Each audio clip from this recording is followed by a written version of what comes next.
Bike setup's huge. I mean, you got to be comfortable on the bike to go fast, right? So if you're uncomfortable on your bed, what do?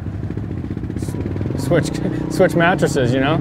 So you want to make your bike comfortable. You're riding quite a bit, you know. So make it comfortable. More importantly than having like a big fancy bike with all the fancy parts is making sure the bike you're riding is kind of set up for you. You know, I mean, you know, you could go jump on Ricky Carmichael's bike, anybody around here, and would probably not go any faster. I would almost guarantee they'd probably go slower, you know, even though the bike is all, you know, big and bad to the bone and, you know, expensive stuff and fast, but it's just, you know, it's set up for someone else, you know. So I think the most important thing is having your bike set up for you. For guys that, like you said, are going fast and really fast, bike setup's, you know, a big deal. For someone that just, you know, weekend warrior, or a guy that, you know, just rides here and there, or a guy that gets decent, it's, I mean, I guess it's not really that big of a deal. I mean, just up until I was riding for Mitch, bike setup really wasn't that big of a deal. I mean, we get the suspension done, and that's really it. We get the suspension done, and then you think it's good. So, if I was buying a bike and I was an amateur rider, I would possibly get the suspension done, depending on, you know, my weight. You know, whether you're a real heavy guy or maybe a real light guy. It might be too light for a 450. Some guys. Motors are plenty fast enough. I think maybe a pipe. Suspension's the most important. Get something that you're comfortable with. But the bikes are so good nowadays. They don't need all these gadgets, I don't think. Yeah. Sorry. I'll put it this way: when I'm done racing, I'm probably going to ride a stock bike, bone stock. You know, every ride is different, so you know what I might like is not what my teammate will like, or another rider. You know, what I prefer coming across braking bumps mightn't be comfortable for somebody else.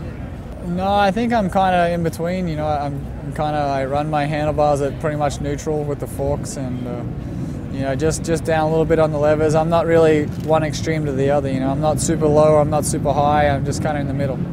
I'm pretty normal with my levers. I like them straight. I know some guys got them up and down and whatever, but I think the biggest thing with that is whatever you're comfortable with, you know. You gotta be, you know, if everything's comfortable, if you like them up in the air or down or whatever, that's more power to you, you know. Whatever makes it easiest for you to get out there and ride. you know, you can always make a bike better. You can always make a bike fit your body, fit your style better. It's a given, you know. Not everybody's the same. But the bikes that come production, every single one of them, I don't care what kind it is, are pretty good. There's no excuse for you to go to especially a local race and not do good on a bone stock bike. Yeah, back when I was an amateur, you know, people would say, I got the fastest bike in the world, and I would just be riding a stock bike with good suspension, and they would have stock suspension, I'd be beating them. So I would say, get your suspension first, and then get the motor work. The most important thing is getting your suspension kind of set up. You know, that's the one thing where you could be at a disadvantage. If you weigh 200 pounds and you get on a stock bike, yeah, your suspension will be a little bit too soft. There's things you can do though. You automatically set the sag, make sure your sag is all right on the rear shock. You know, now if your forks are diving too much, click it up a couple clickers before you just run out and buy heavy springs. You might be 200 pounds and stock springs might still be all right for you as long as you have your settings dialed in correctly.